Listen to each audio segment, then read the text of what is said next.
Mic check, we're rolling live there.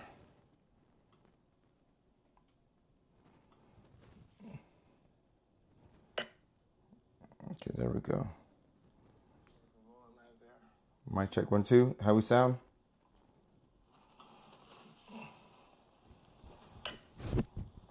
there we go. Mic check, 1, 2. How we sound? I think it sounds pretty good.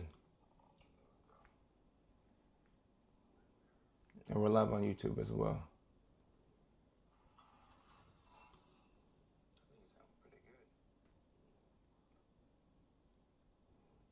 Okay, now I just have to go live on Facebook.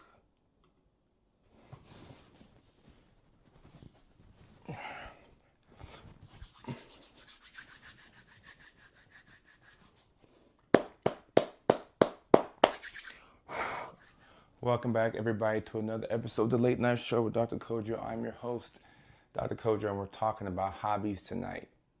If you're watching right now, it means that you're either live somewhere on Facebook, on TikTok, or on YouTube, or maybe on all three if you really enjoy the programming and you feel like you have to have three screens running at all times. But I have my Facebookers to my left. I'm able to see what it looks like. And I have a phone in my hand so I can see what's good with TikTok. And I also will, actually, let me look at the Facebook comments like this right here. Yeah, that's what we're going to do. Doris, what's going on? Use the comment section to let me know where y'all are checking in from. And let me put the YouTube on the screen right here because I want to see what my YouTubers are saying as well. So if you watch on the tube, just know I'm not ignoring y'all. All right, let's do audio check. I think we sound pretty good. All right, use the comment section to let me know your name and or where you're streaming in from. Joanna is streaming in from Tucson, Arizona. She is a manifesting queen who likes food, beauty, and I cannot see the rest. Esme is also checking in from Phoenix as well. So Phoenix is clearly represented really well today. Craig, we'll get the questions towards the end of the live stream. Lovita, how you doing? Owen, all right, Owen, I want to say this. Owen, if you saw me at the gym today and you didn't say anything, Owen, my God, come up and say something, Owen. You saw me at the gym but you didn't say anything? I'm going to have beef with you, Owen. But hopefully, I'll see you at the gym tomorrow, Owen. Come up and say hi and, yeah, let's talk. I'll be at the gym tomorrow, Owen. So hopefully we can talk. But people will see me at the airport or they'll see me somewhere and say, I saw you, but they don't come up and say anything. I always want to talk. I always have a lot to talk about. So say something when you see something. It's almost like mandatory reporting. Say something when you see something. Alicia from Detroit, Michigan. Alicia, how are you doing? Natasha from North Mississippi. Not South Mississippi, but North Mississippi. You've been teaching me a lot about myself and how to parent better. Natasha, I appreciate that. Thank you so much. I appreciate that. You're probably a fellow neurodivergent as well. So I appreciate that. Thank you so much. Rachel says, are you in Nashville? No, I'm not in Nashville, but I have Titans gear with me everywhere that I go. I'm a huge Titans fan. I'm shooting out of our Washington location. And I have Titans memorabilia here. And also at the home location in LA, I have Titans gear everywhere. I'm just a diehard fan that hopes that one day we'll get a Super Bowl. And it'll come one day. Just I have to keep living. So I'm going to keep living and hopefully we make the Super Bowl. Or win the Super Bowl, because we made it before, but we've never won it. Rachel is oh, you're a Titans season pass holder? Okay, all right, then we're friends. If you're a Titans fan, we're friends. And if you lie about being a Titans fan to impress me, we are still friends. Michigan in the house. No, Rachel, it's hard being a Titans fan I'm at the point where I'm rooting for the first overall pick in the draft. So I'm rooting for my team to lose. But you know how this goes if you're a fan. The more games we lose, the closer we'll get to that number one pick. So I want Cam to get some experience, and I love my Titans. So don't get me wrong, but I hope we lose games now so that we can win. So kind of a crazy concept, but you got to lose to win. And I should be going to Nashville this weekend for a game, but Titans have disappointed your boy. I'll still get out there for a game, but damn, Titans. David says, because of your videos, I'm going to check to see if I have autism and possibly ADHD. David, if you're watching, you probably want to check out the ADHD portion first, and then you get to the autism part second. So there's no wrong or right way to do this, but you might want to check out the ADHD first and then the autism. Because when you treat the ADHD, it kind of puts the autism in clearer focus. So you don't have to go that way, but just a suggestion. Isabel from Ohio. I didn't know I was until my son got tested and they told me I was hype. So Natty, this is what's happening with a lot of people. It's happening with a lot of people. Ellie from Kansas City. Welcome to the chat. Thank you for your attention. I appreciate you.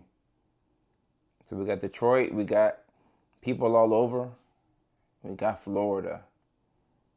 Oh, Eddie George. Okay, my husband still hangs on. Vols fan. It's good to see that we have some Tennessee football fans here in the chat. That makes me feel really good. I'm not suffering alone, all right? I got a couple of people who are suffering along with me. All right, let me see who else we have here. So Ellie Lane, they don't let me talk about medications as much nowadays. I got popped for doing that, and I was just trying to bring some good into the world, but Wellbutrin can be used for a lot of different things. ADHD just being one of them. You can use it off-label for anything from needing help, stopping smoking, to depression or anxiety or ADHD. So it's a versatile medication, but I got to be careful talking about meds on here. Yeah, Rachel, I'm tired of losing, but as a Titans fan, the worst thing that we could do is during the Jeff Fisher days, we would lose 8 or 9 games and we would win like 8 or 9. So we'd be stuck in the middle. I'd rather just have a bad season and pick towards the top of the draft. And if we get the number one pick, hopefully we can trade out and get some more picks. But damn, Titans. Make it fakey. I'm a Browns fan, so we suffer together. All right, so we're suffering in unison today. Oh, my goodness. All right, guys, so we're talking about hobbies. We are talking about hobbies tonight. All right? So if you're watching my live stream and you're supposed to be doing something else right now, there's a good chance that you could be neurodivergent. Let's say that you have dishes in the sink or you have things that you should have addressed by now. And keep in mind, it's 9 o'clock on the West Coast, so it's already tomorrow on the East Coast. It's already tomorrow in New York City. You have dishes in the sink, your car is dirty, your room is dirty. There are things that you should be doing right now. But instead, you're choosing to watch me in the live stream. If this is the case, if this is what's going on right now in your ecosystem, there's a good chance that you could be neurodivergent. All right? I'm looking for my community. And we have a lot of followers online. And I'm not saying that all of my 5 million followers are neurodivergent, but a good portion of y'all fit that neurospicy billing. And if you have a lot of hobbies, we need to break down what the hobbies are and why you're doing the hobbies. And hopefully you can gain some insight on yourself. So tonight's topic, because it's nighttime, is coming from the TikTok / Instagram reel / Facebook reel that I just posted, where I said, I don't know which neurodivergent needs to hear this, but starting hobbies is not a hobby. All right. And if you're the type of person who likes to avoid things by doing other things, there could be some demand avoidance there. There could be some undiagnosed neurodivergence. And it starts off as a joke. Like we laugh and we kid. But as you get closer to learning more about yourself. And as you lock into a diagnosis, things start to make sense. You realize that you don't just start hobbies out of fun for no reason. You're more than likely trying to avoid a certain thing. And you might be the person who goes off of how things feel as opposed to what you want to do. So you tend to follow the mood and not the plan. And if this is you, no shame. It's 9:03 right now on the West Coast. My live streams are supposed to start at 6 o'clock. They're supposed to start 3 hours ago. And we're starting 3 hours late. Now, what's the excuse? I could say, oh, I was traveling this weekend and the plane in New York City was on the tarmac for 3 hours. And then I flew 4 hours to Denver. And then I laid over in Denver for 3 hours. All that stuff is true, but there's no excuse. Today's a holiday. I could have been up on time, but the neurodivergent brain that I have, I want to follow how I feel as opposed to following the plan.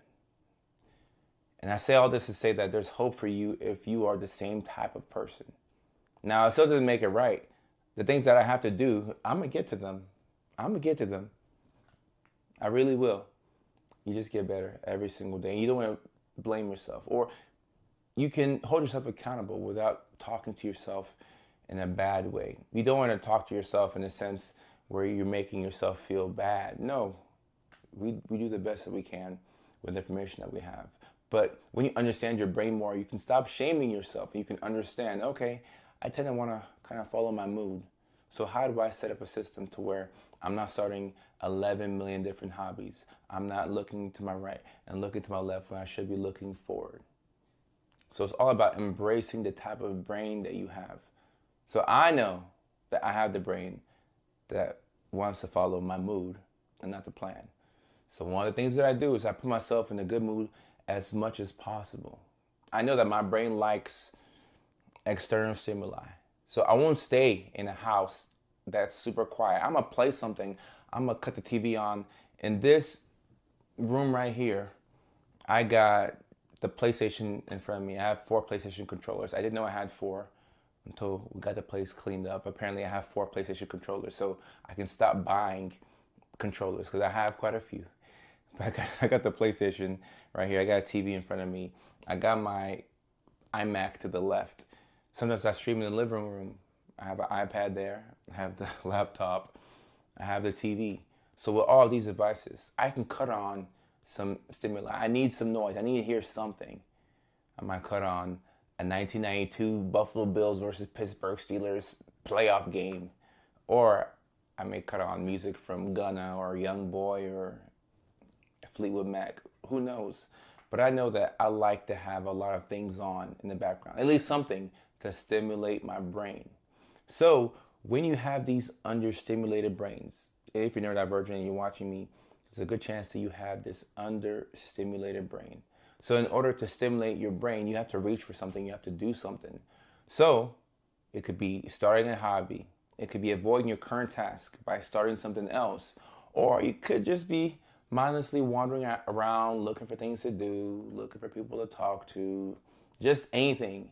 So I know that the brain that I have makes me want to do nothing unless I'm stimulated. So I keep on things in the background. And as I get up and I get going, I know, okay, all right, it was helpful when I cut this random music on. Like, yeah, it was a random shuffle playlist and they started playing some Celine Dion, but it got me going. It got me started on the thing that I need to start on. And if you're watching this live stream and you're neurodivergent, especially if you have ADHD, then one of your biggest problems is that you only want to do things that you want to do. And let's say you are working on the right thing, right? But you're working on it at the wrong time. You messed up. All right, let's say you're working on the right thing with the right people, but it's not the right time. Okay? Right thing, right people, wrong time. Yeah, you're still messed up. You have to work on the right thing at the right time with the right people. And not getting that formula correct can lead to a lot of pain because you're not prioritizing the right things. So this is why it all starts and ends with a diagnosis. And whether I'm just talking to you on the subway in New York City and you're like, hey, I've seen your videos. Do you think that my mom and my grandma are autistic? Now, I don't know your mom or your grandma. I don't even know you, but those are the questions that I get. But whether I met you on the subway and you're asking me questions about whether you or your family members are autistic, or I have an actual patient in front of me and we're doing a psychiatric evaluation, we're doing the whole 60-minute sit down and talk, and we're trying to figure out what's going on. We're trying to figure out a diagnosis that better explains the majority of the symptoms that you exhibit. Regardless of the situation, whether it's in a professional setting or not, it is helpful to know what diagnosis you have, because from there, things become so much smoother. It becomes way smoother, because then you realize, oh my goodness, I'm not crazy. I just have to start a million different things because my brain needs something to do. My brain, I have to do things. And doing things is a lot better than self-sabotaging. Because sometimes when you have nothing to do, you look for problems. So you look for somebody to text that you shouldn't be texting. You look for something to do that you shouldn't be doing. You just need something to do because your brain is understimulated. You don't have enough dopamine. So that's why I always say it's very helpful to know what you have. And then when you know what you have, you can put together a good system for yourself. So tonight, what we're going to do is we're going to talk about the hobbies that you have. And we're going to talk about where these hobbies come from. And we're going to see what that says about you. So I'll repeat, we're going to talk about the hobbies that you have. All right? Then we're going to talk about what this says about you. Or, what did I say? The first way I said it made sense. Look at me getting messed up. We're going to talk about the hobbies that you have, why you started them. There we go. Why you started them and what that says about you. Not me getting messed up in the middle of my own live stream. All right, so that's what we're going to do. I'm looking at my YouTube chat, and it's not, the words are not big enough. Let me get the words big enough so I can see what my YouTubers are saying. Let me get my YouTubers on here. All right, so let's get these words to be bigger. So Candy on YouTube is saying, I like to listen to lectures, or I need quiet time for processing. Kind of like me. And if you're like me, then you probably listen to your lectures at 2 times speed, or like 1.5, right? The playback, because I got to get the information in. All right, so let me see. I got my Facebookers right here to my right. I got my TikTokers to the left. My Facebookers to the right. My TikTokers to the left. See, I have all these songs in my head. Jody, I appreciate that. Jody on Facebook. Jenny says, I sleep with the TV on every night. You sleep with the TV on every night? Now, I get a couple of times, but every night? Every night. Caleb on the book says, I love doing anything outdoors. Kayaking is fun for me. It's good exercise, and I can practice fishing because I want to be better at providing for my family. So Caleb's hobby is anything outdoors and practicing fishing. Now, Caleb, I'm not sure how these two are connected. Now, correct me if I'm wrong, but I'm not sure how practicing fishing makes you a better provider for your family, but perhaps you could be a fisherman. But Caleb, if you enjoy fishing and that's your way of getting better at providing for your family, but you happen to be an engineer, then yes, you are probably neurodivergent, because what are you doing fishing?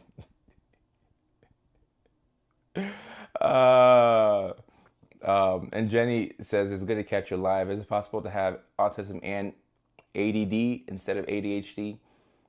You can have both at the same time, but ADD is just an inattentive version of ADHD. Caleb, we have to know what you do for a living, because I just don't get the fishing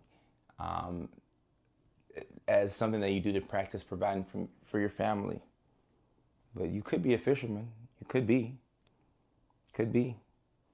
And Kathy says, People do things just for fun. I have hobbies, but I will not do them unless someone requests it. All right, so here's the thing with hobbies that you do because somebody else wants you to do them.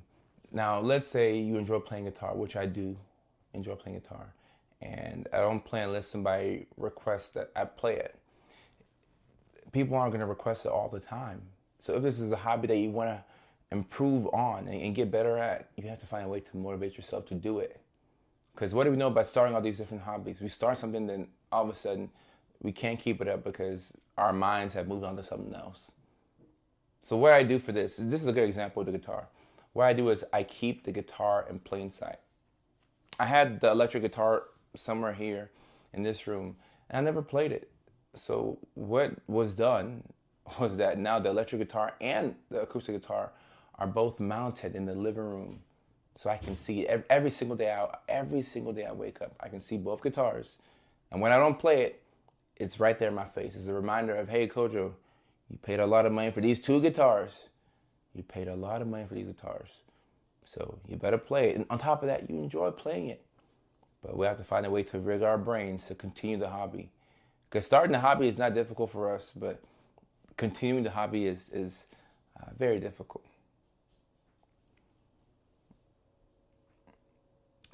so Caleb, hold up. Practicing fishing could be helping you at your job, because Caleb says that I'm a hospice nurse. I actually see the connection now, Caleb. I do apologize.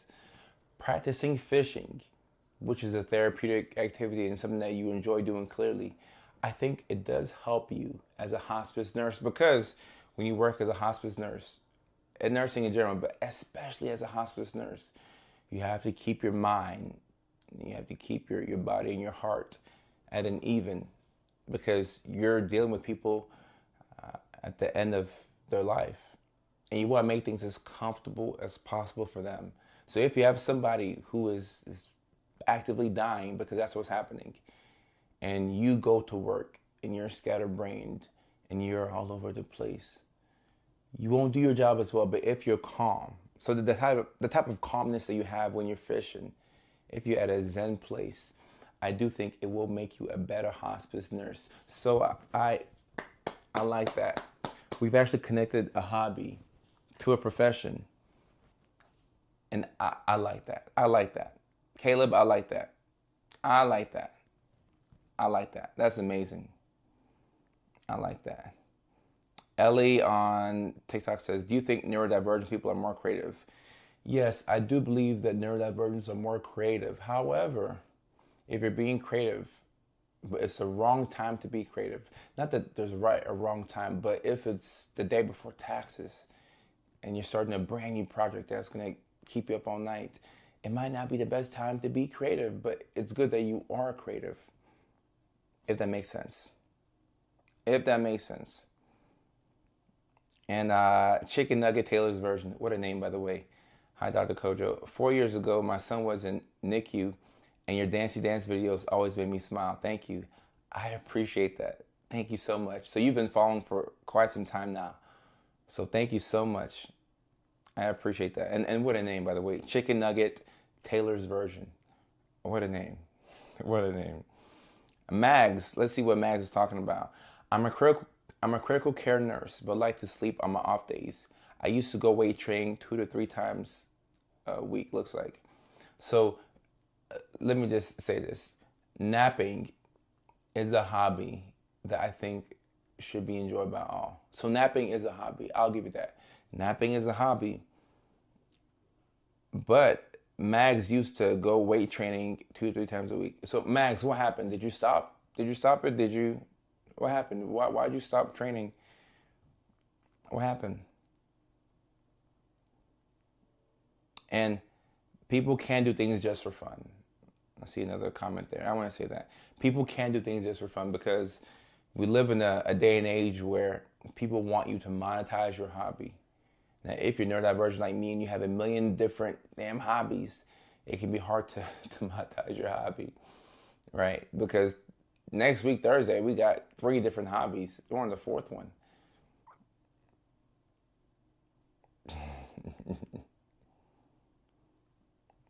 Kayla says, I game or read mostly for hobbies. Job is home health LVN. Ah, Kayla, I see the connection. I see it. I see it. I see it. I see it.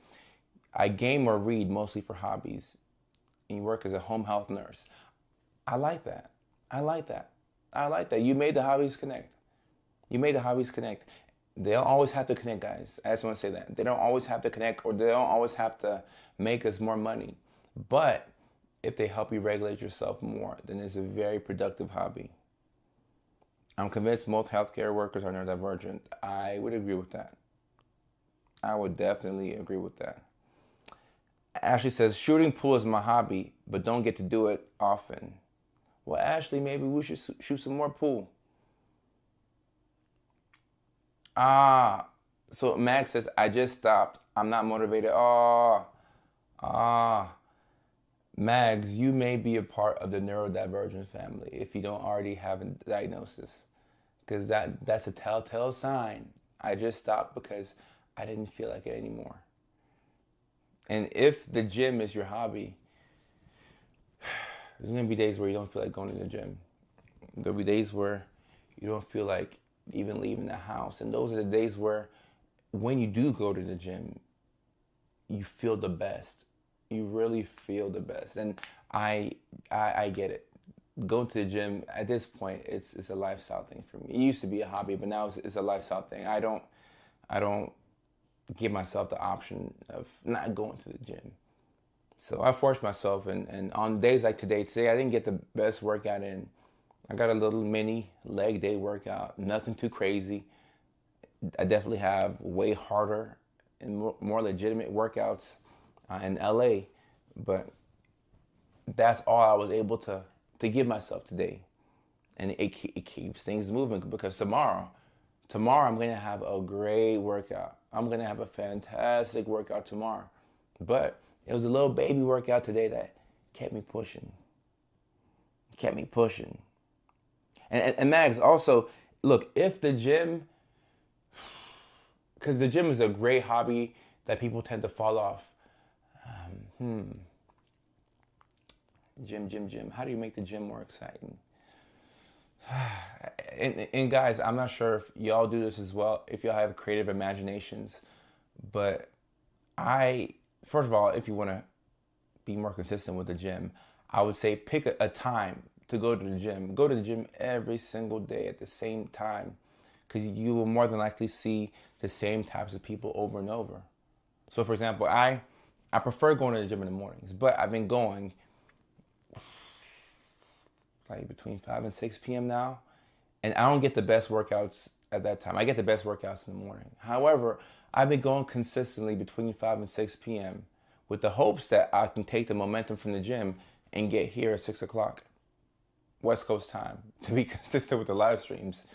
And, we've been okay with that. But because I go at the same time every day, I'm starting to see the same people over and over. So, for example, one of my friends at the gym his name is Bryce, and he's a Denver Broncos fan. And the Titans played the Broncos the first week of the NFL season, and we almost won, but guess what? We lost. And then we lost almost all of the remaining games. And it was the opposite way for the Broncos. They're a really good team this year. But because I go to the gym at the same time every day, I see Bryce, 3 to 4 or 5 times a week, and it's not planned. So you get to catch up with people. You get to figure, you get updates on people's lives. And that's another way to keep yourself going. And if you don't like that, you can make up stories about the lives that the people at your gym live. Like just an imaginary, let your brain roam. Or you can have a gym crush as well. And if you go the gym crush route, just understand that gym crushes, it doesn't mean you talk to the person. You only have a gym crush with the intention of crushing on them. If you talk to your gym crush, you mess it up. You just have a gym crush so that way you can get to the gym the next day and then the next day. But if you talk to your gym crush, then you've killed the lore. You've killed the mystery. You've killed the mystery. And we need mystery. So, but you can certainly talk to your gym crush as well. Group CrossFit. Yeah, I agree. I agree. Someone says, how do you make your relationship a hobby? I wouldn't say you make. I wouldn't recommend getting into the habit of making relationships a hobby or your relationship a hobby, because some days you don't feel like relationshiping. But if you're in a committed relationship, then you should do your best to, stick it out. That's your choice. But we don't always feel like being in a relationship. Does that mean you should check out? You know? Candy J says, yes, I'm writing 3 books and I'm struggling with completing, and I run a food stand selling tacos. All right, so Candy, I see you on YouTube because I can see my YouTube comments, and I want to make sure I can acknowledge my boys and girls in the tube. Writing 3 books and struggling with completing, and run a food stand selling tacos. All right, so Candy, the writing of the books, is that a hobby? Because you're writing 3 different books at once, so it sounds to be a very neurodivergent type of thing. 3 books at once, yeah. And you're an IHSS worker part-time. All right, so I think it could be helpful to clearly delineate what is a hobby that is being done just for the love of the game, and what are things that you want to see a completion. Because you don't have to complete every hobby that you start, but you may have to prioritize. Okay, yes, it's a hobby. Gotcha. Okay, cool. You might want to prioritize certain things if you have to get that thing done. But I get that. Linus says that actually sounds fun. Quinn says, my hobby is buying the starter. Quinn says, my hobby is buying the starter kit for Hobbies. Even worse, I actually keep the most expensive ones.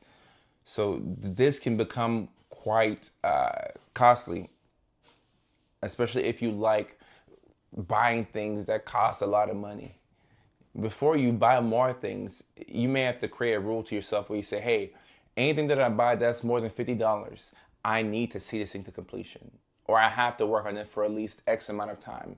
Because you can get into the bad habit of buying things just to buy more things, just to feel a certain type of way. And if you're neurodivergent, you would have spent $500, and then you realize, oh snap, I haven't used any of these things, but now I'm out of $500. I could have used that $500. And let me tell you one thing about $500: you don't know how much you miss $500 until you don't have $500. So let's be a little careful with just buying things just to buy things. And how to get in a relationship when you have ADHD. I'm struggling. So Ellie, a lot of people, especially a lot of people in this chat, have ADHD and or autism, and I find that it's not difficult to have ADHD and get into a relationship, or it can be. Let me take back my words. It can be difficult to have ADHD and to get into a relationship. So I want to acknowledge how hard that can be, but what's harder than that is actually staying in one when you have ADHD and sticking it through the boring times. So that's probably the harder of the two, but I do acknowledge that it is fairly difficult to get into a relationship. But for most neurodivergents, the getting into the relationship is the fun part. That's where you're laughing and everything is funny. But the getting out of it is like, damn, I'm stuck. What do I do? Lola Cat says, gym crush for that dopamine drip. Right. Look, if it gets you to the gym and you've been having a hard time going more than once or twice a week, yes, create a fairy tale world where you have a gym crush and give them a whole backstory. Like, be very imaginative with it. Give them a whole backstory. If one day you go to the gym and your gym crush is not, like, if they look sad, you can say, damn, like, they probably had a long day at work today. They probably work at the post office. Make life fun. We have to make life fun. Sometimes if you're stuck between activities, or if you're stuck in life, it could be because life is not fun enough. We want to make life fun. Lee, tighten up.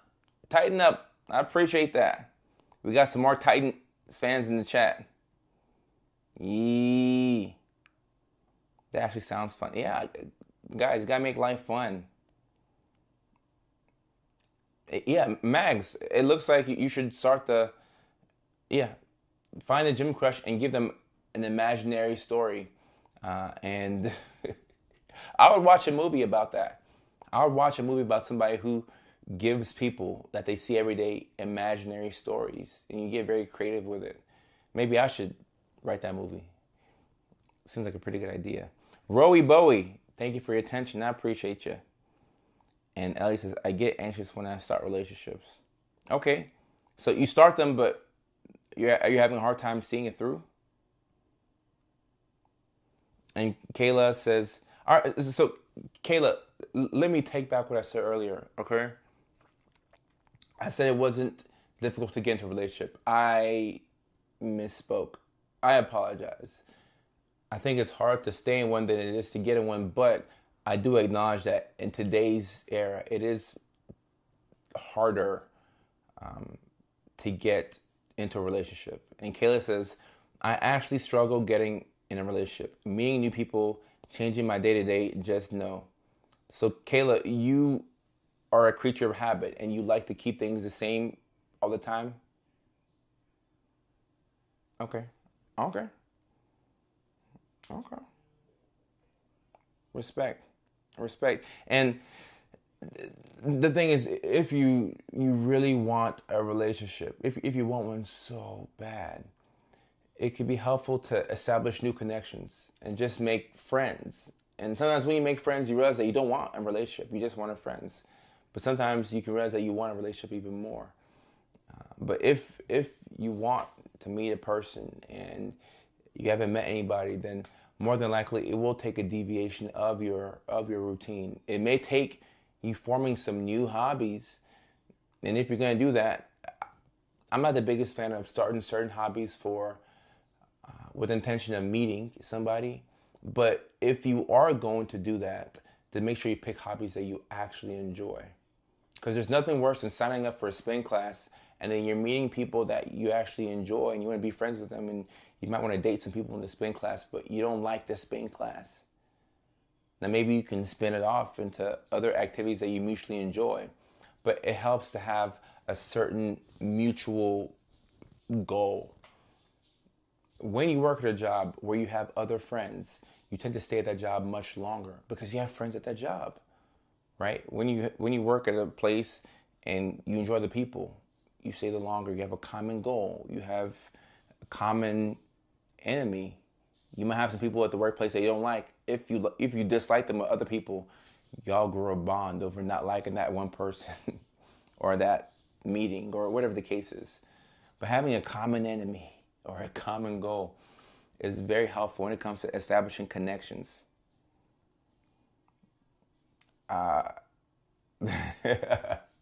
Ellie says, well, I rarely start them. I find it's hard to connect or identify when others are interested.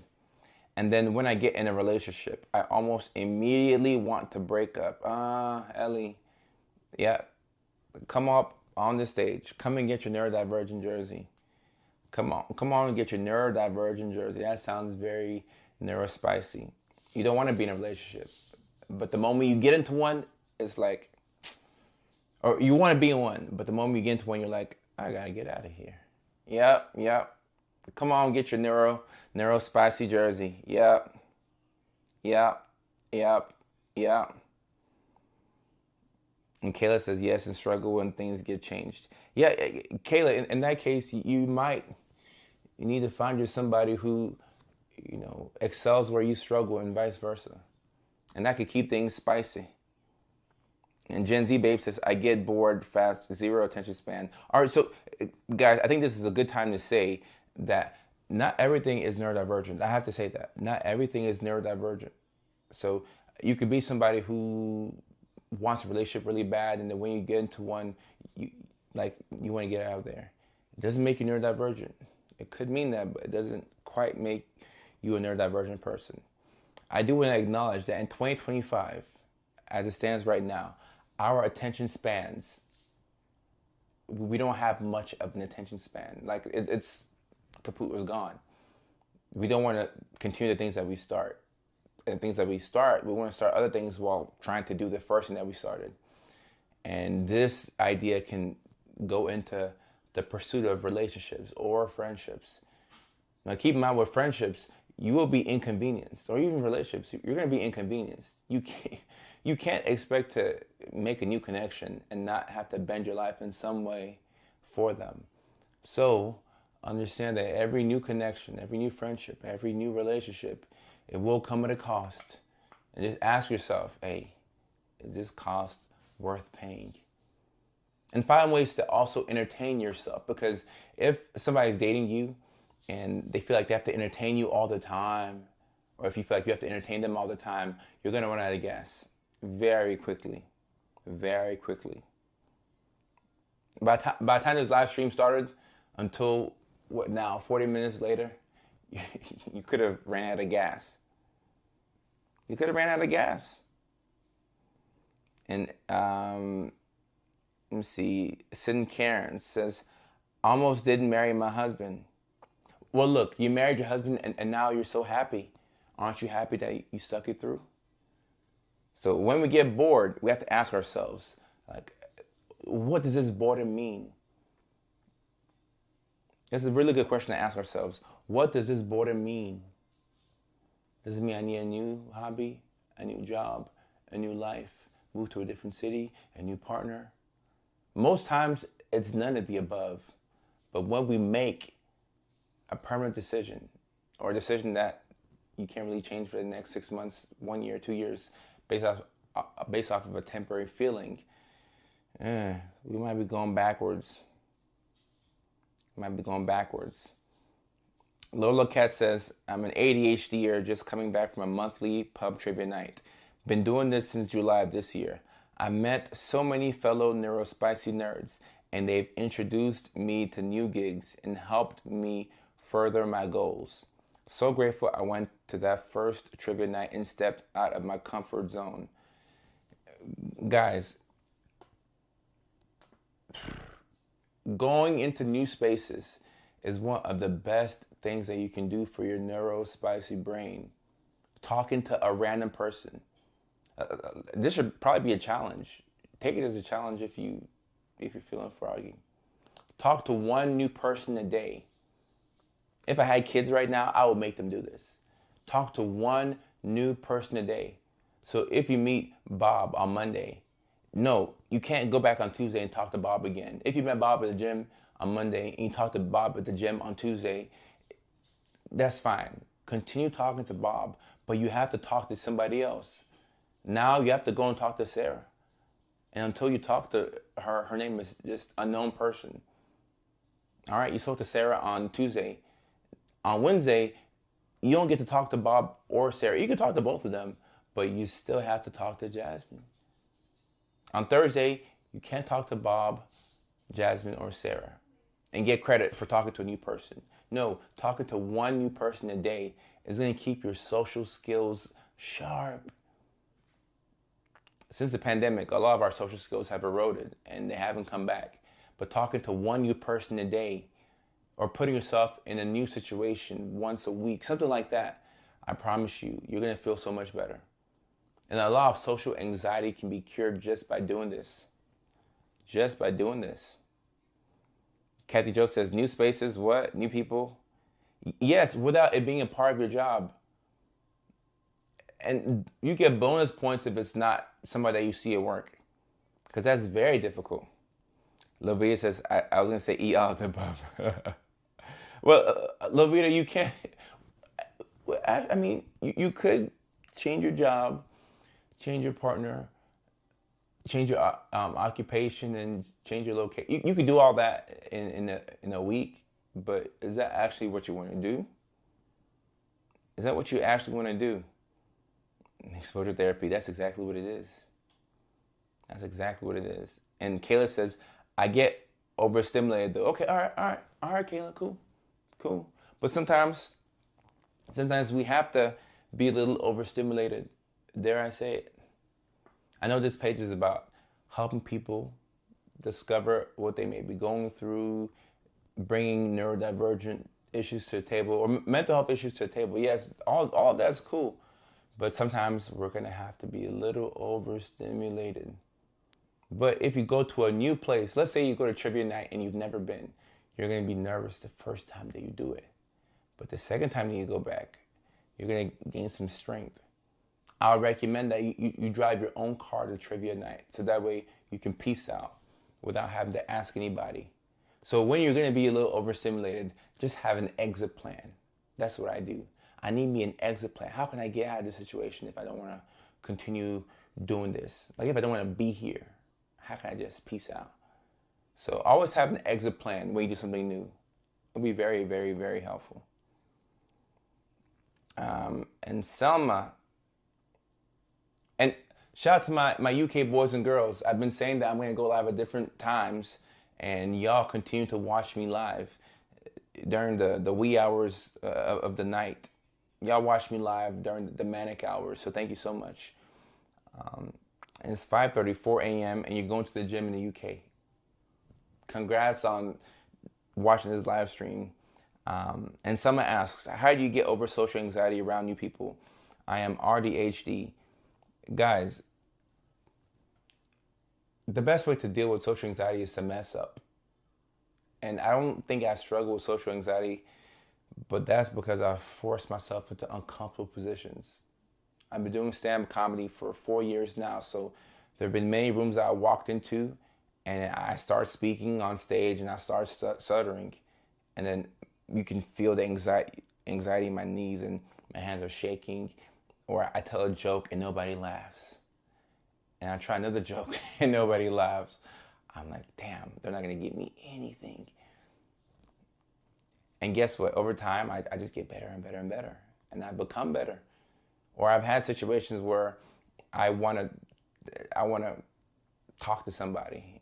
Like I've gone up, I can't tell you how many times I've gone up to a girl and I've wanted to say my name or whatever, or maybe flirt or whatever, and I can't get the words out. So I'm stuttering in front of a new person. And guess what? Half of those girls, I got their numbers and so on and so forth. So messing up in social situations is kind of how you get better. You mess up, you feel a little embarrassed, and then you go on about your day. But it's not going to kill you. It's going to feel like you're dying, but it's not going to kill you. You're going to be happier that you tried. So that's my thing. I'll say a joke that I've said a million times, but for some reason, I'm stuttering. And the ADHD meds I take, they make my mouth so dry. So if I go on stage and I don't have water with me, I might be screwed. I'm like, damn, I gotta get through these jokes. My mouth is drier than a Mickey Ficky right now. But you push through. You push through the scary. You push through the scary. And Kathy asks, I don't know how to start a random conversation. So what you do is you go up to somebody and you compliment them. Hey, I like your shoes. I always go with shoes because shoes are pretty benign. Hey, I like your shoes. Nobody can get upset with you for complimenting their shoes. I've never seen it happen. It could happen, but I've never seen it happen. But hey, I like your shoes. Benign compliment, I think it's pretty good. I like your shoes. And also, if you're talking to somebody of a different sex and you compliment them on their shoes, it's a pretty safe, it's a pretty safe compliment. I wouldn't be a guy, going around complimenting women on their appearance. It's just not a good idea, in 2025. But hey, I like your shoes. You can't go wrong with that. Can't go wrong with it. And somebody asked about being bipolar and having to be on medications all the time. You don't always have to. I have a lot of patients and clients who have bipolar who take meds as needed, and they have a good plan with their provider, if it's me, or their provider from somewhere else. So you don't always have to be on meds, but sometimes you have to be on meds for an extended period of time. I say weird things at work. I know what to say. No, weird things is good. Weird things is good. You go up and you say something weird, that's good. That's good. That's what we want around here. Be weird. Be yourself. That's what we want.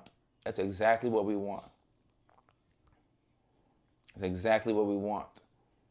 Molly, what's going on? Molly says, exposure, I agree, helps. I am able to mask pretty well, but now, the older I get, I can't hide that I turn red and get blotchy.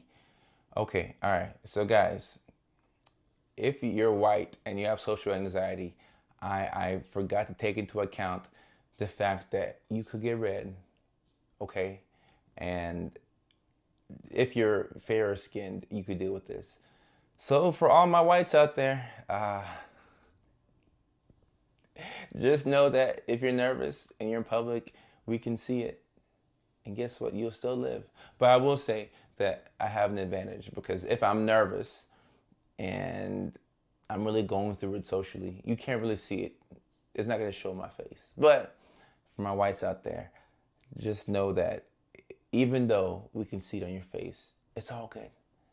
We're all embarrassed sometimes.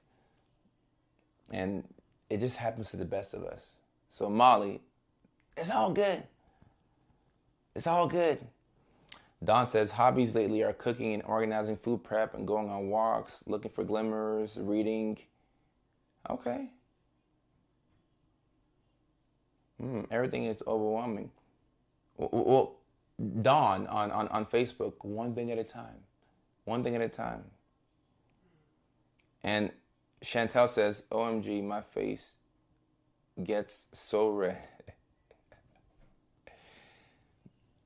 And look, I think if I see Chantel at the gym and she's trying to talk to somebody and she starts to stutter and her face turns red, but she continues to work through that social situation, that's a hero. Because we can tell that you're anxious and she still decided to stick it through. That's a very brave person. It's a very brave person. And Amity, yeah, my mouth gets hella dry. I'm not going to stop doing comedy. I'm just going to bring a bottle of water on stage with me. It sucks sometimes. Nora, what's going on? Being weird got me fired from many jobs and lost friendships. All right, so Positive Vibe Industries. You probably decide to be weird and unmask in spaces that weren't safe. So I do apologize for that. And yes, you could lose jobs and friendships and maybe even some relationships for being weird. Depending on where you are in life, it probably was a gamble that wasn't worth it. But when you can get to the point where you can be yourself and you start to subtract people, places, things, relationships, and you feel good about it, that's how you know that you're really rolling. So obviously sometimes you may have to mask a little bit at work and, do some things for survival. But the more you can be yourself and not be too concerned about what people think, the better. The better. I did get lucky and work with several other ADHD. Yeah, if you have a lot of ADHD Mickey Fickies at work, it makes life a little more interesting. I forget to smile in my normal life. Hopefully you meet other people who forget to smile, and if they point that out, it makes things pretty cool. Try Meetup app and have dinner with strangers. Oh, okay. Olivia, it's not a bad option, choice. I'm not, the same reason why I'm not the most excited about that option. I still think we should be, try out for different people. But the reason why I don't like that option is the reason why I don't recommend dinner for most first dates. Because if a first date is awful and you want to get out of it and you're at dinner, if you realize that you want to get out of the situation and they haven't even brought the appetizers, that's going to be a dreadful 45 minutes getting out of that situation. But nice little coffee meetup, you can get out of that faster. I always think of the exit plan.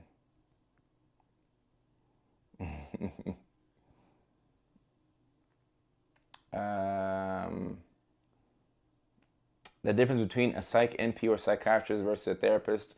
So a therapist can't prescribe medications. That's the biggest difference.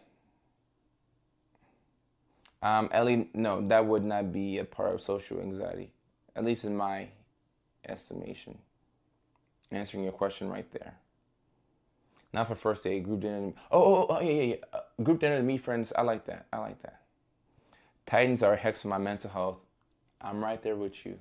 I'm suffering along with you. Let me see. On Facebook, I missed a bunch because, well, hobbies, making a hydroponic system for plants in my turtle tank in an attempt to keep my cats out. Chantel, that's funny. Lola Cat says, I get red when I'm nervous or overstimulated or upset. Makeup helps. It's my social armor, but I know that that's not everybody's go-to. All right, once again, I did not know about this. Apparently, you can put makeup on to not show yourself blushing. Is this a thing? Can other makeup wearers confirm this for me in the chat? You can wear makeup to show that you're not as overstimulated. Okay, if that's true, that's one option. That's one option. I didn't know that that's a thing, but I guess you could do that. And Chinese Star says, you just say, I don't think this is going to work out. Thank you so much for your time. I mean, that's how I'll get out of the situation. Yeah, like, I'm not going to stay miserable. Yeah, pay the servers and peace out. It beats leading them on. So makeup helps apparently. And yes, that's the thing. Okay, all right. So, okay, apparently you can wear makeup to show that you're not blushing. So I did not know that. Did not know that. So for the makeup wearers out there, you can do that.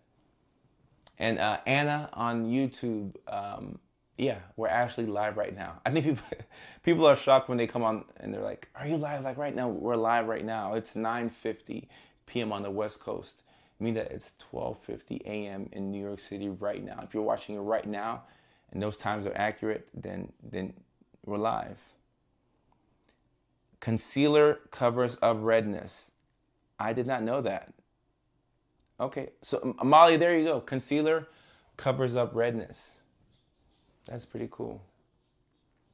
That's pretty cool. Concealer covers up redness. Did not know that.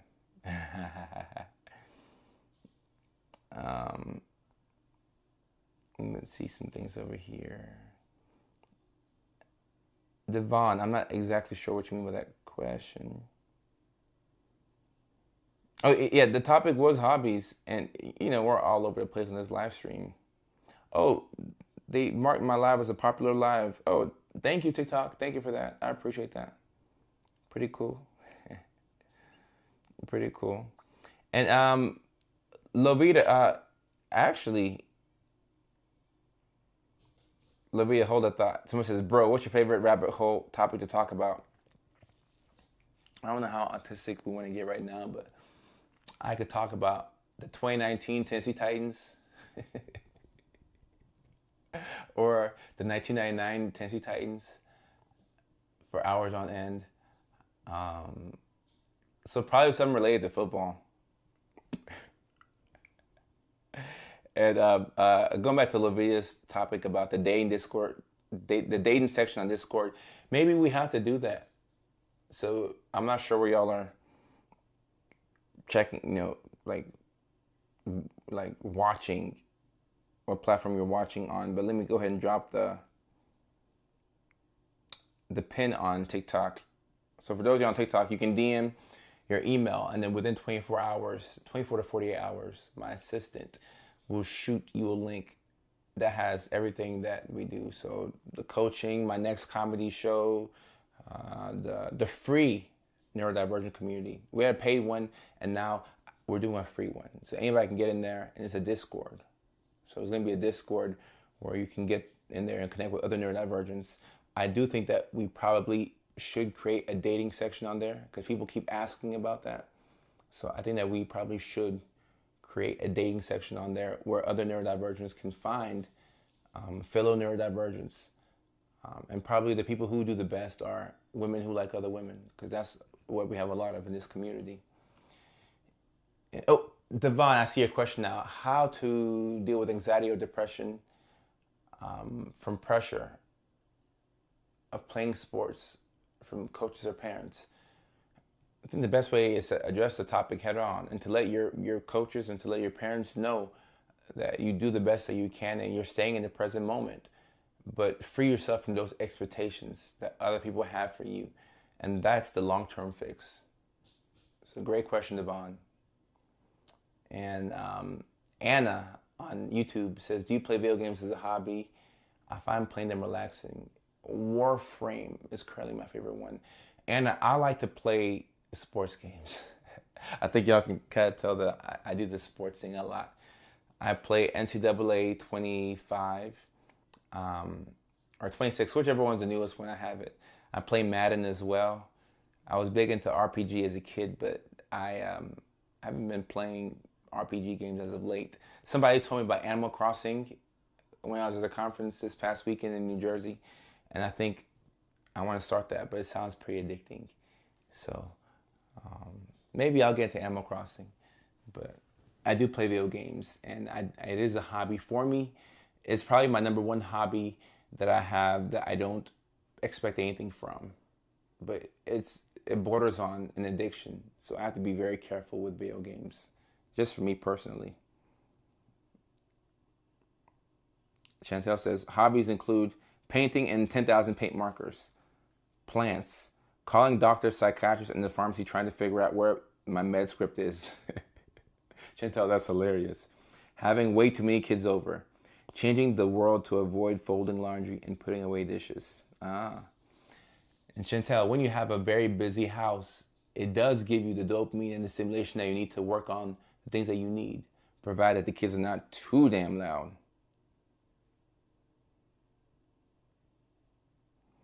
Alexandra, how are you? Nice to meet you. Alexandra on Facebook says, hi, I'm new here. I joined when you were mentioning the Discord. You see how I stuttered there and I kept it moving? That's the thing with me. I'll stutter and I'll act like it never happened, which makes the stutter worse. Have y'all ever seen somebody stutter and then not acknowledge the stutter and just try and move past the stutter like nothing ever happened? That makes it way more hilarious. So that's a favorite pastime of mine, to stutter and act like nothing ever happened. But Alexandra, I joined when you were mentioning the Discord. I desperately need a community with more autistic people. Well, guys, run it up. We have a free Discord. The link is in the bio. If you're watching on TikTok, you can click the plus button, or you can DM your email to me, and we'll shoot you back an email with our link to everything that we offer, from the coaching to the psych services to my next comedy show to the free Discord. It's all going to be there in the link. I don't DM people back and forth in the DMs every now and then, but it's so many DMs I get. It's hard, but my assistant, it's his job to do this, and he will go through it and find your DM and shoot you back an email with the services that we offer. Discord, somebody describe Discord in the chat. I don't know how to describe it. Brett, it's good to see you, my guy. And Cam Ward is playing a little bit better. So not all is bad for the Titans. So Cam is playing better, and we still suck, but I am encouraged by what I'm seeing from Cam. With no O-line, I give him credit. Kayla says, I love Warframe.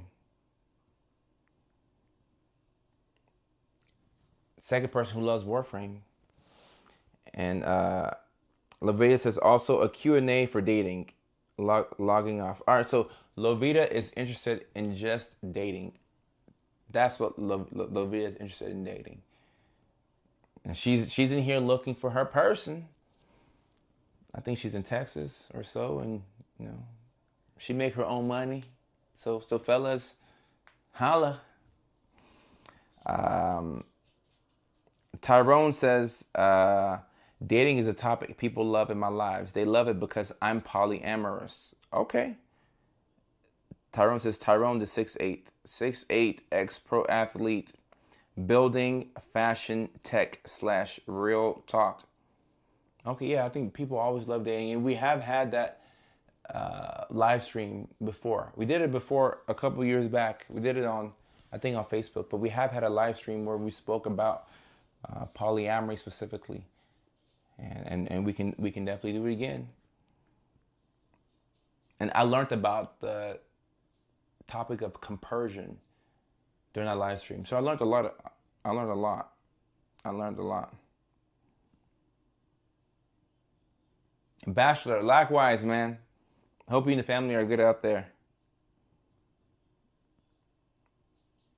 Kathy Joe, I appreciate you. And what's that question? Go ahead and drop that question. Fup gang, what was your question? I love Animal Crossing New Horizons. That's the game that I was told to download, to buy. Animal Crossing New Horizons. You could do 30 minutes a day, a couple times a week, and still feel accomplished about how you designed your virtual space. I may have to hop on that Animal Crossing. I may have to hop on it, but the Discord, I want to push the Discord, and it's free. It's free. I'll tell my assistant to drop a dating section on the Discord. It'd be good to have a community of people who are, looking for their person. And I mean, I'm not gonna judge my matchmaking skills, but I say I'm decent. I'm decent. Katrina says, I'm guilty of starting hobbies too, in differences. Okay. Ghostface, thank you so much. I appreciate you.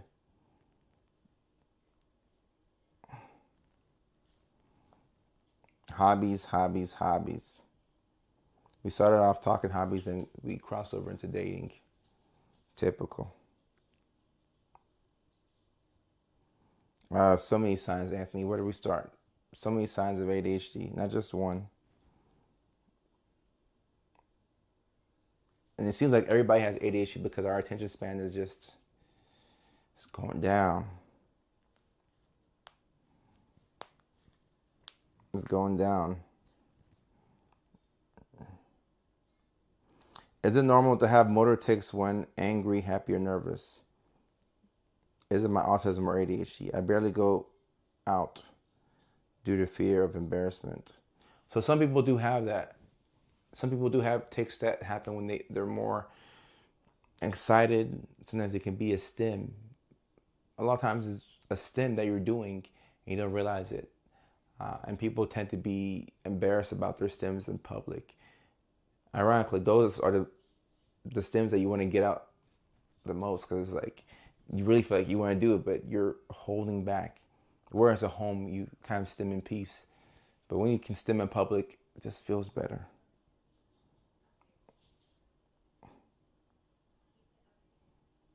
All right. Alexander has a interesting comment about polyamory. Let me close this window right here, and then we'll continue talking about that. It's getting pretty damn cold in the motherfucker. It's getting too cold. Ain't no reason for me to be sitting here so damn cold. Ain't no damn reason. It don't make no damn sense to be sitting here just freezing.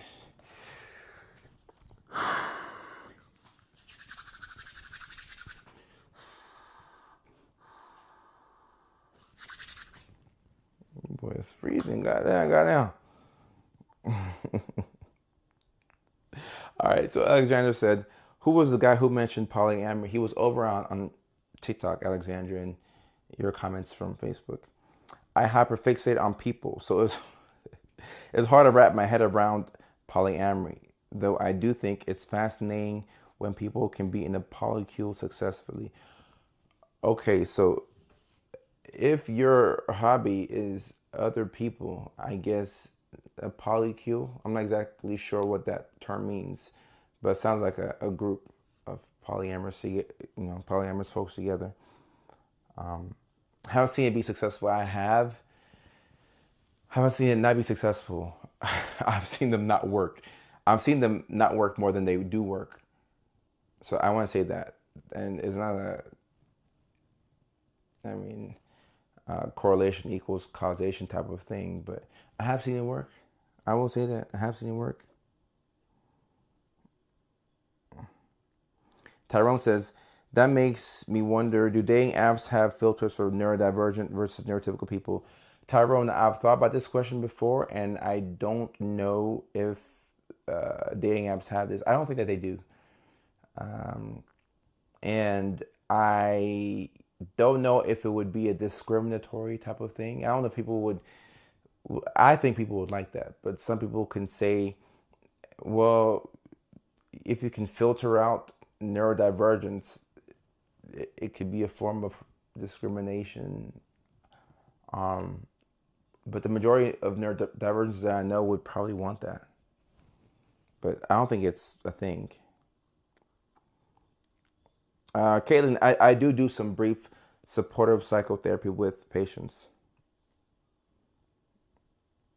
But I think when it comes to dating, having a specific,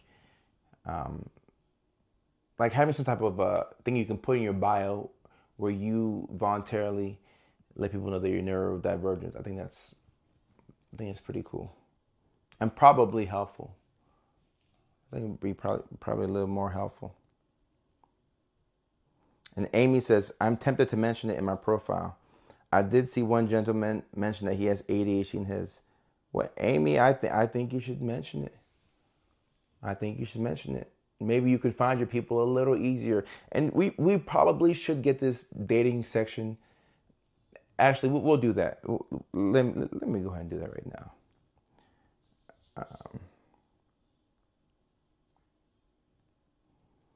Thank you, John. Happy holiday. And don't worry about this right now. Today's an off day because it's a holiday.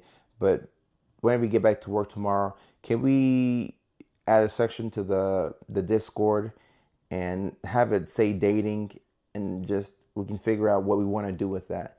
But let's just add that section to our Discord right now. Thank you so much. So guys, we have added the dating we have added the dating section to the Discord. I'm old fashioned and not a fan. So Molly's old fashioned and not a fan of polyamory. And look, nothing wrong with being old fashioned. Nothing wrong with being old fashioned.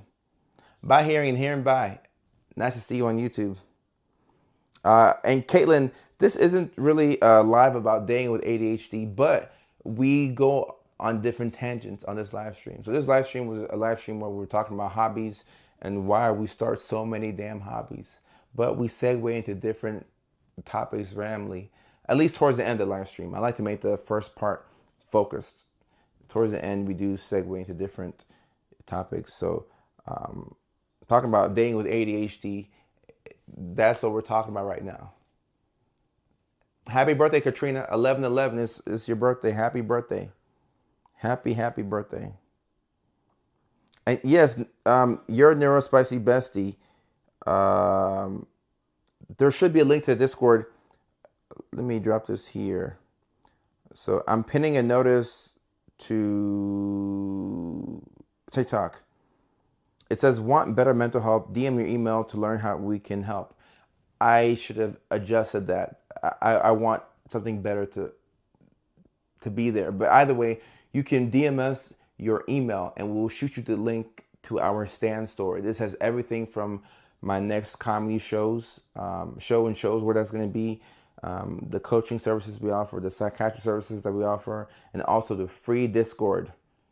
You can also just navigate your way to my profile and click the link there.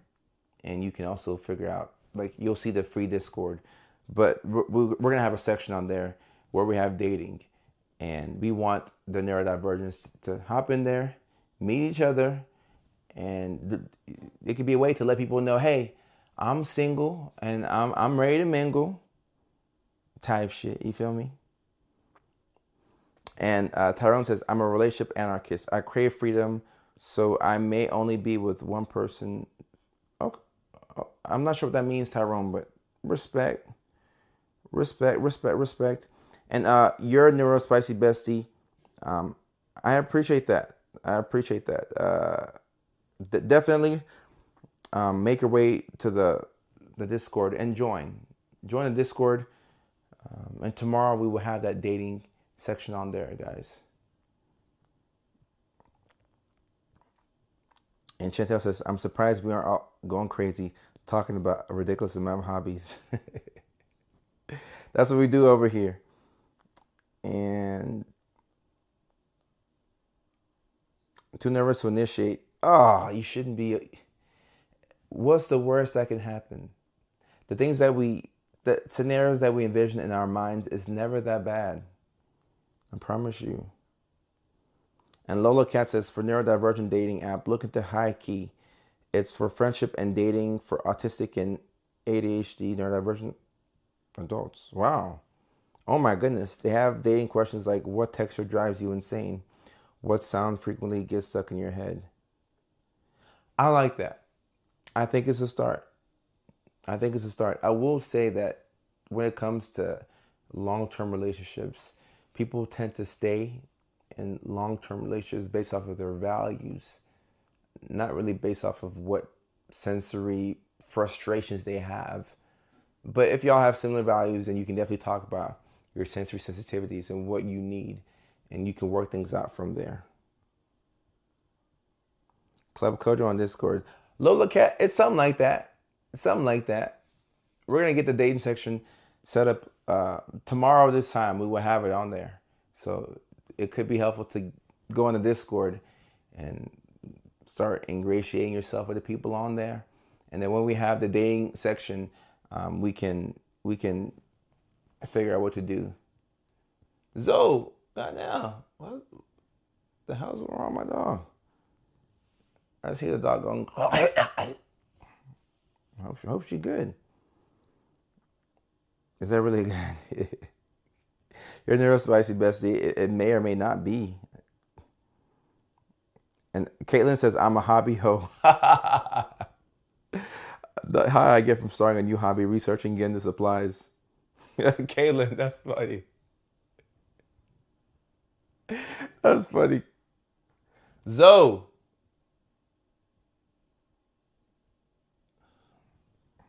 What's wrong with my dog? So I need y'all to help me out with this, the Discord. How will we get this Discord going, or what can be done on the dating section for the Discord to make it bring value to people? Should be a section where it says dating, and people who are single looking to mingle. Like how does this work? I'm somewhat familiar with Discord, but I'm still an unk. So I'm a millennial. So that means that I'm 82 years old when it comes to technology. So help your boy out. How would it provide value to people? This new section, the dating section that we have on there.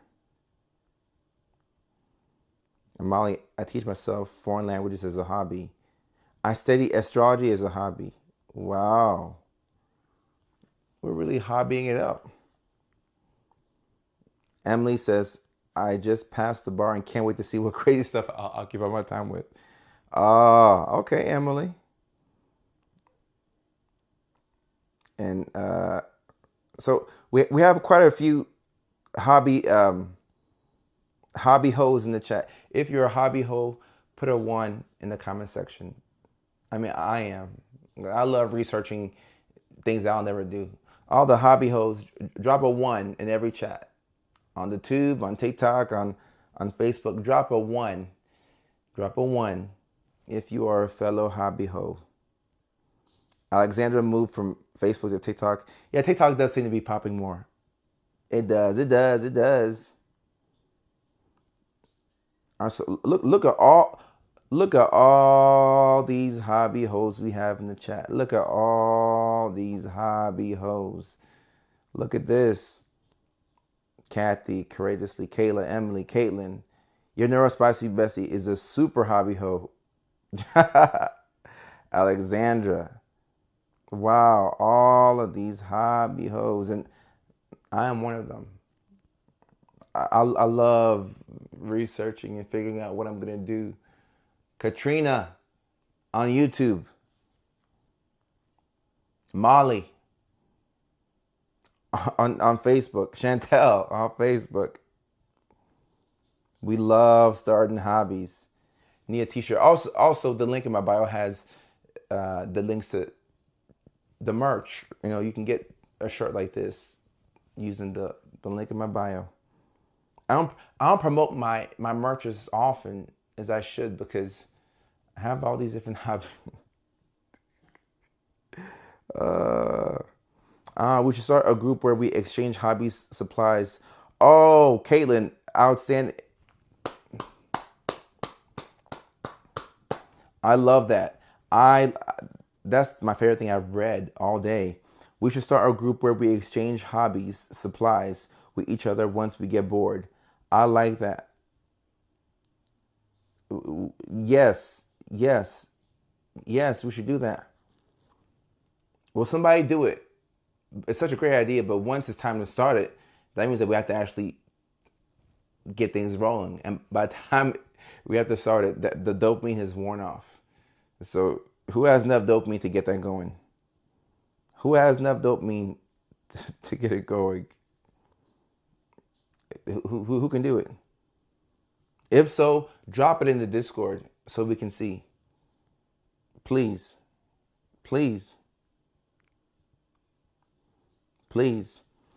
Kathy Joe says, my new hobby is learning how to dress and act like a girl when not working. Okay.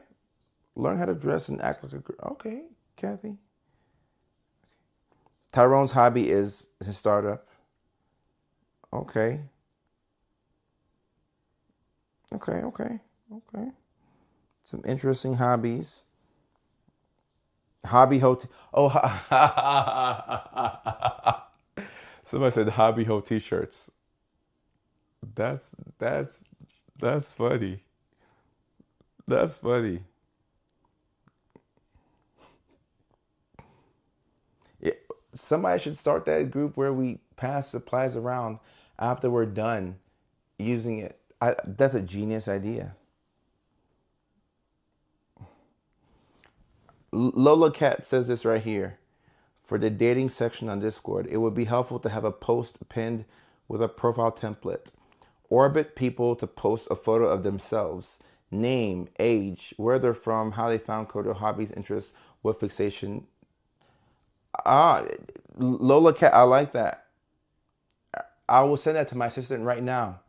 I will do that. I like that. I will send that to him right now. We can do that. We'll have that on the dating section. I like that idea.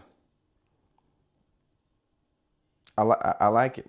I like it. And also, I hope that these Discord threads are autonomous. Like, I hope that it would run on its own. I think that that's how it works, but I hope that it runs on its own because for me to log into Discord, I mean, I'm logged in already, but for me to look through Discord every day, it's just like another thing for me to do. I'm like, and like my team already knows that I don't need more things to do.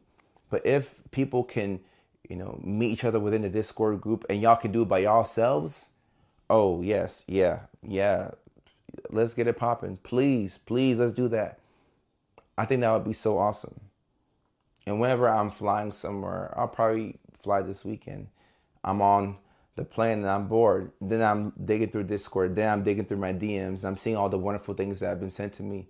But yeah, let's get that Discord group to be autonomous. That would be so dope. The Discord is, well, the link is in my bio. That's the quickest way to get to my Discord. Has anyone chatted with a few people on a dating site and then ghosted them because the dopamine wore off?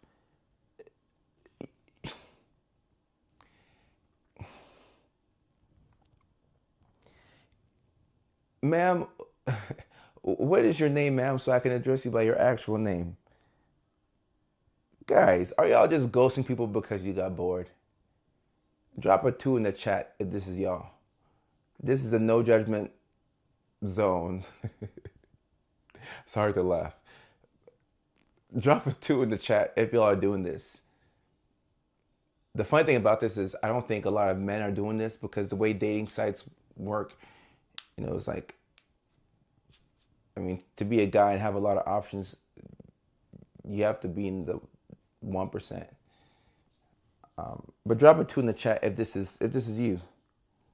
And there's a no judgment zone. Kayla, 2. You're in it. So quite a few people do this. Ghosting after being bored. Oh my goodness. Oh my goodness. Kayla's done it. Caitlin has done it. Wow. Okay, this is a thing that's being done. By the very next morning. And look, you have to ask yourself how bad you actually want a relationship. And see, this is why we need Katrina also ghosting people when they feel bored. Once again, no judgment, but it's helpful to ask yourself, am I bored? Legitimately bored? Or do I just have too much free time on my hands? Right? And if you are bored, it's helpful to get to the source of boredom and understand, I'm bored because I'm understimulated. How do I take care of this lack of stimulation without finding myself in a whole new relationship? And maybe the understimulation can be solved by reading a book, or maybe by going on a friendship date or something like that. Or maybe you just have to get your rocks off and you want to live and make you ficky. But if dating sites could account for that, but nobody is ever going to admit that on a dating site because people don't want judgment. So nobody's ever going to admit that. But if people did that, then less people would be hurt and more people would get what they want. Say, hey, I just wanted to make you ficky. That's why I was here. I just wanted to make you ficky. Natalie, got it. Natalie says, I think I'm fearful they might not get me when I finally meet them. Oh, okay. So you're understimulated and you want the connection, but you probably have experienced people not getting you. So you're like, whatever. I'll just take the dopamine while I can get it.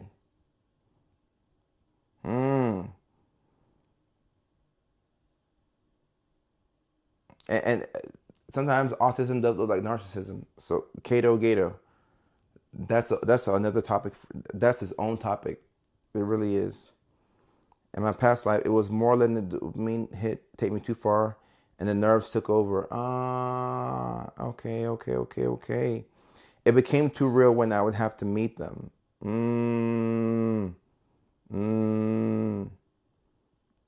Natalie, and okay, I figured as much.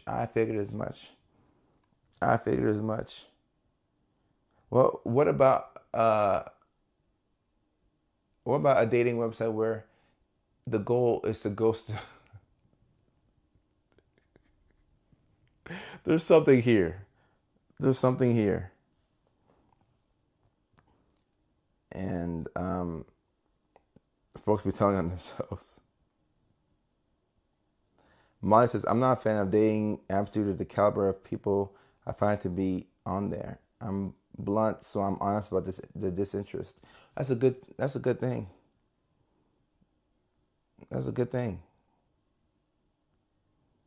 But being blunt is better. And Daniel says, relationships as a hobby aren't a thing for men. Agreed. Yeah, Daniel, that's not something that men on average are able to do nowadays. So the likelihood that a guy would ghost is just not. I mean, it could happen, but I feel like for the average guy, just somebody talking to you is exciting. You're not gonna let go of that. The average guy who's just sitting there and then you're going back and forth with Natalie on DM. No, Natalie is much more likely to ghost you than you are to her. From what I've seen, that's how I believe it to be currently. If I wasn't married, I doubt I would bother dating. It's way too difficult. Yeah, it's just a little. It's just something else nowadays. have a bad mixture of impulsive behavior with a hefty amount of nerves and anxiety. Oh, Caitlin, it's like between a rock and a hard place. And Natalie, I agree with that. If somebody is similar to you, you would kind of hang on a little longer to see how similar they are. And they'd also, if they're like you, they'd throw you for a loop by doing something unpredictable. And then you would stay out of curiosity. You would stay out of curiosity. Caitlin and Natalie, sound like y'all should be friends. And Amy, yeah, potentially a Hangout app, something like that. I don't have the ideation. I mean, I do, but I I know more as a business owner in year 5 than to tax my team with random things and assignments. Because if I tell them to do something, they'll do it. But not all rabbit holes are worth going down, and I've learned that the hard way as a business owner. The ghost, a ghost. Yeah, yeah, I've done Omegle before, and I think there's a website or app called Monkey.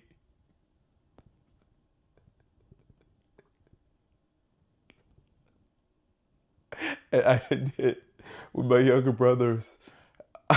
They showed me, I think it was Monkey, not Omegle. Or it was one of those video chats where you would just chat with a random person. And no, I saw the most diabolical of things on there. So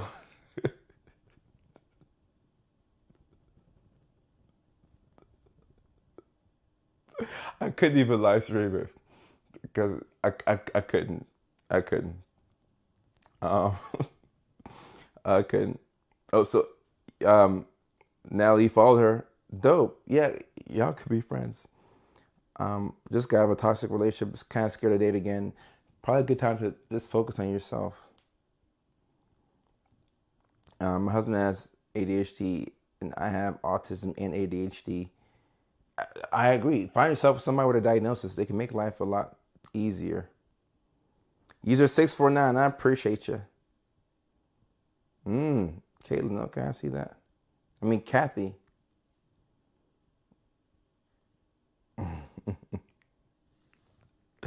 Oh, man. Monkey. What a website.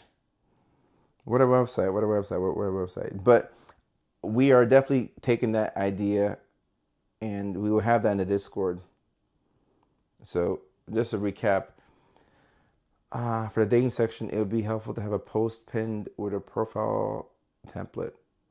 People will post a photo of themselves, name, age, where they're from, how they found Kodo / the platform, hobbies, interests, what fixation could you give your TED Talk on.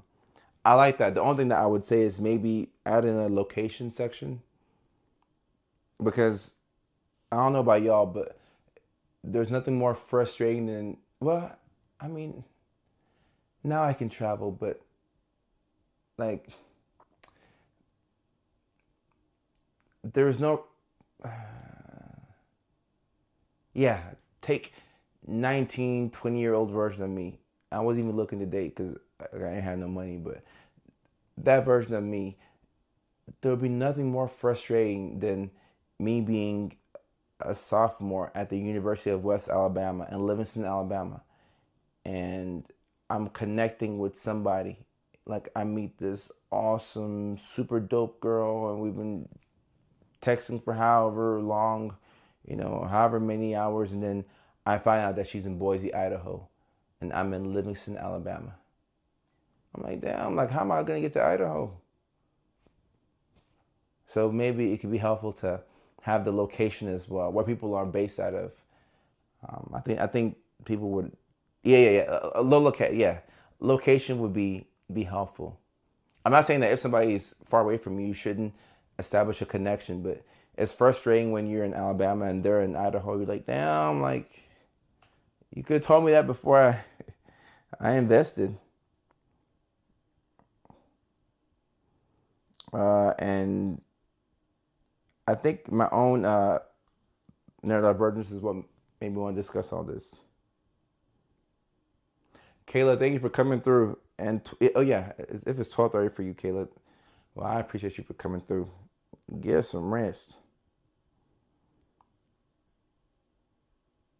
Mm, mm. A Canada section, U.S. section. I don't know if we would split it up into Canada and U.S. I mean, I see North America to be one big thing.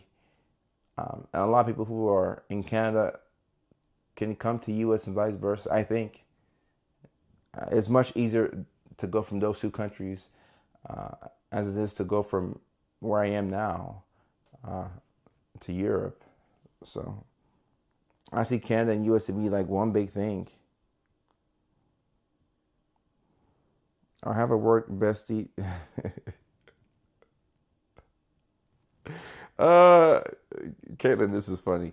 I have a work bestie. Tell them everything every day. Leave the job and never speak again. And this is why a lot of us with ADHD tend to have to put things in our face. I think I spoke about this earlier. You have to have the thing in your face or you won't do the thing. Will you play guitar if you can't see the guitar every day? Will you talk to your friends or your parents if you can't see them every day?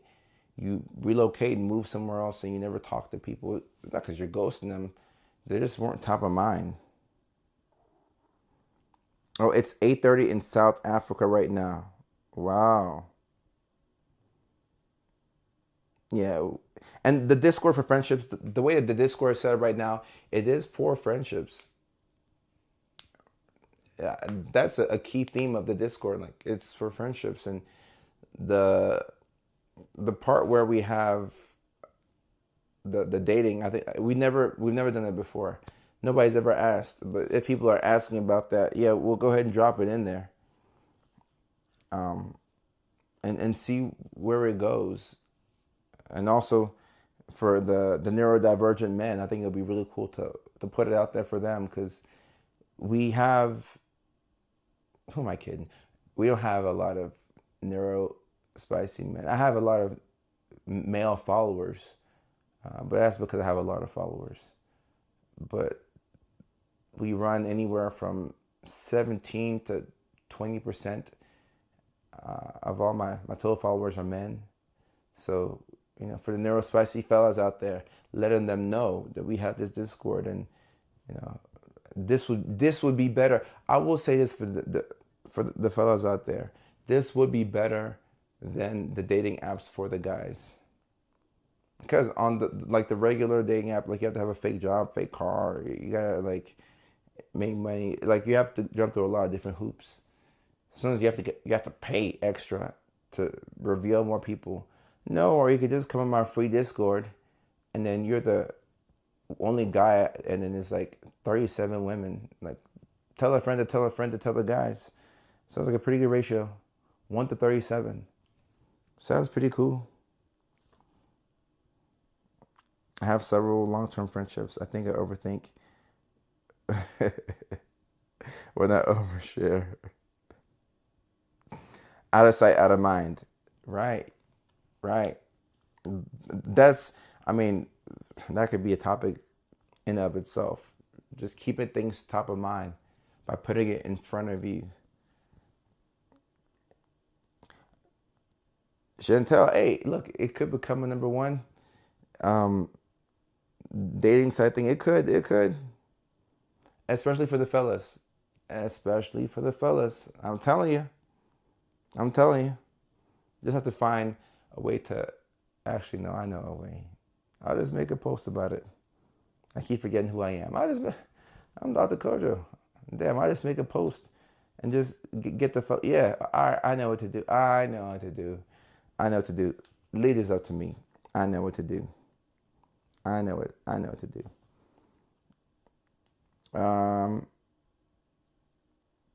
Dating is easy, I think. Well, you're a lady and you're married, so you've done it. The friendships are impossible. That's why I have a spouse with no friends. Friend, it can be hard to make friends too. because making a friend is one thing, but you have to keep seeing that friend in some capacity to keep getting updates. Yeah, no, that can be hard. The Bachelor, Kojo Fan Edition. Look, no, Lola Cat, I have a lot of fun doing this. I really do. But then, and people will say, oh, do something for neurodivergence dating. It's so fun for me, but then I'll log off of the live stream and I'll forget about it and I'll move on to something else.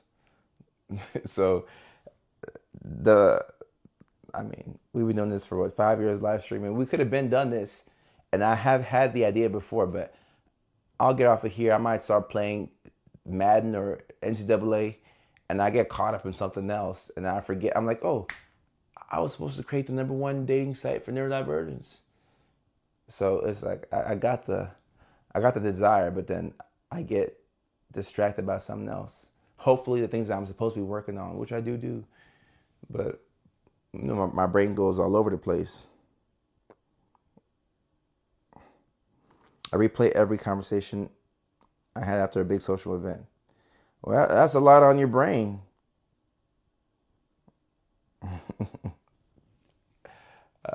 How many hobbies have you had? By hearing and hearing, by a lot of damn hobbies. A lot. It's a lot of hobbies. It's a lot. And if you're like me, just prioritize. You can't get to all of them, but prioritize and know which ones are a bit more important than the rest. And then work your way backwards from there. Out of sight, out of mind. I feel you. The hobby of changing, the hobby of changing the world. That's funny. And I mean, that's a good, noble thing to want, to change the world. But I mean, the hobby implies that you're enjoying it for yourself. So you have to figure out how you can get some type of enjoyment yourself from changing the world. Yeah, so on Discord. Actually, hold up, let me talk to my chat GPT real quick. Because before Rusty, what's going on, Rusty? What's up, my guy? Before we get out this live stream, I need some ideation. Let me ask ChatGPT something real quick. Let me see. All right, chat. So I'm talking with my followers, and we're gonna add a dating section on the Discord. I don't want to be involved in it to where I have to message too much in it, but I want it to be a hub for the neurodivergence, especially when they have, similar interests and get to meet people. So yeah, what can be done on Discord? I'm not too familiar. Give me some good ideas and also some thought starters, because whatever you tell me, I'm going to read it out live. I'm on the live stream right now.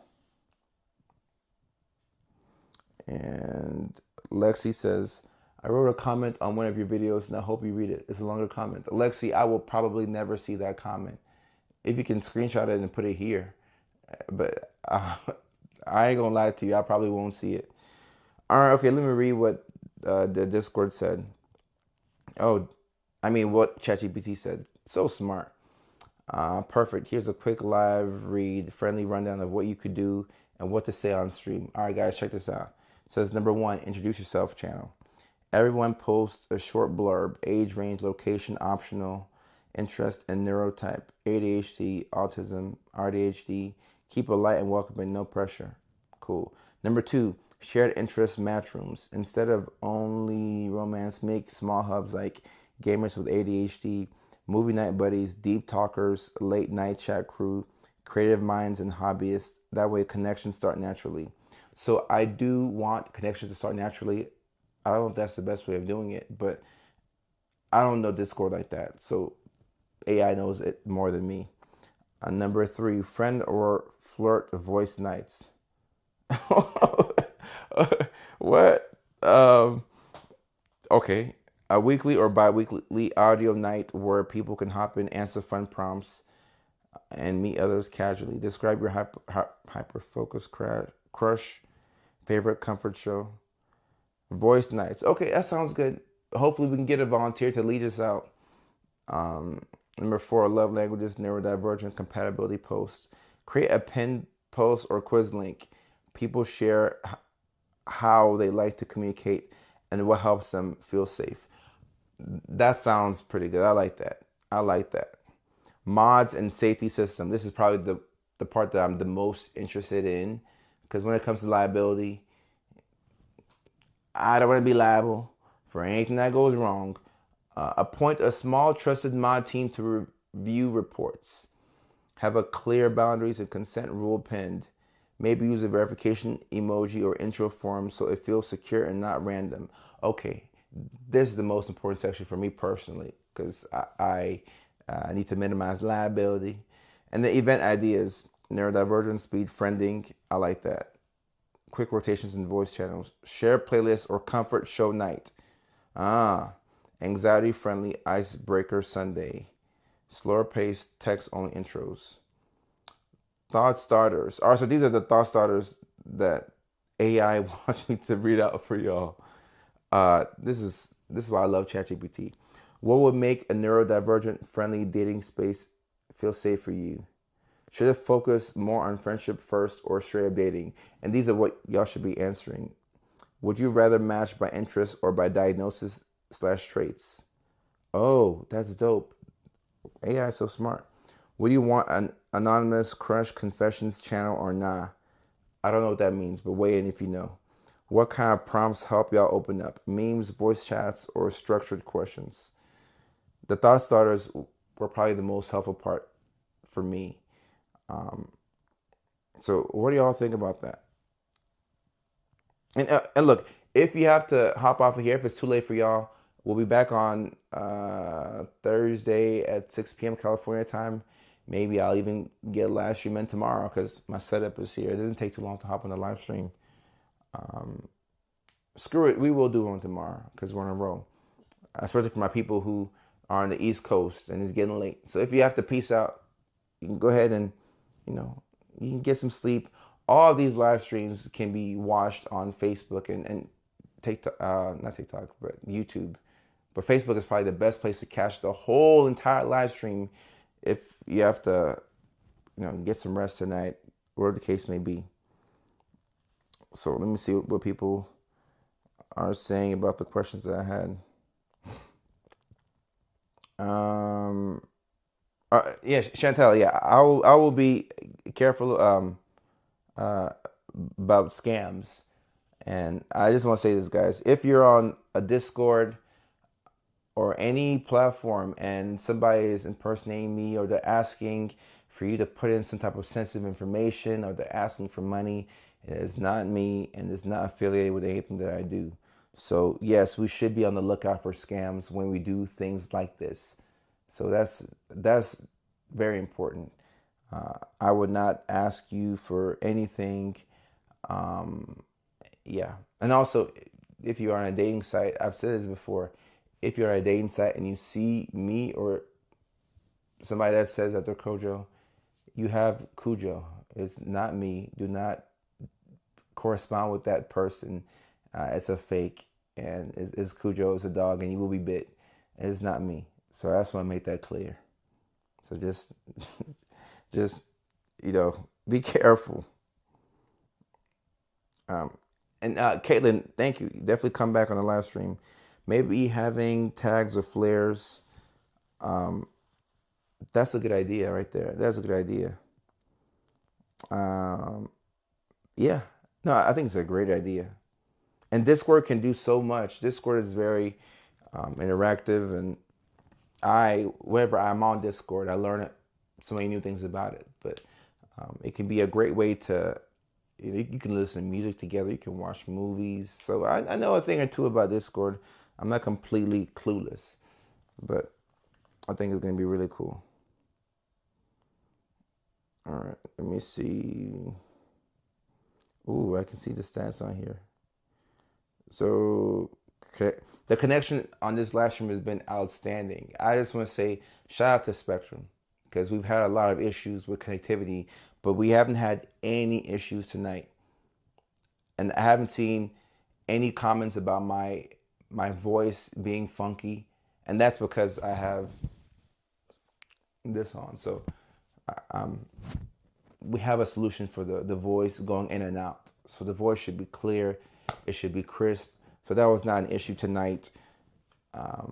And Spectrum did their thing. So Spectrum, thank you for the good internet. It makes it so easy to go live. I love that.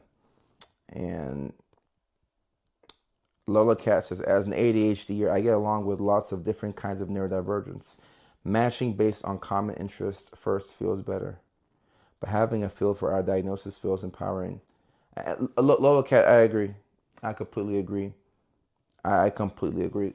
If you match based off of common interest, then the connections are longer lasting. I got friends. I've met so many people through my love for the Titans. I can think of one person, my boy Chris in Nashville. We've only met once. Okay, this is crazy. We've only met once, but I met him like 2012 back on Twitter. It was called Twitter back then because we were both Titans fans. And then he had a cousin playing for the Titans, Michael Griffin. And I'd see his post and he would see my post. So we were friends for years. We didn't meet up for like 7 years. One day I was in Nashville and then like, he hits me up like, oh, you in Nashville? I saw you in Nashville. I'm like, I'm in Nashville. And he stopped by the gas station. We took a photo. And I've seen this guy go from being a single guy to having a wife and 2 kids and everything. And we bonded over our common love for the Titans. So I do, Lola Cat, I do agree. If we have common interests, connections will last way longer. Because I've been friends with Chris for 12 years. We've only met once, but anytime the Titans are doing anything dumb, or when the Titans are doing really well, we're both on Twitter, we're commenting, like we'll be frustrated together, we'll be excited together. And it's all because we're big Titans fans. So I agree. I like having connections based off of interest more. So Lola Cat, I'm with you on that one. I'm with you on that one. All right. Okay. And yes, bravo Spectrum. Spectrum, they did well today.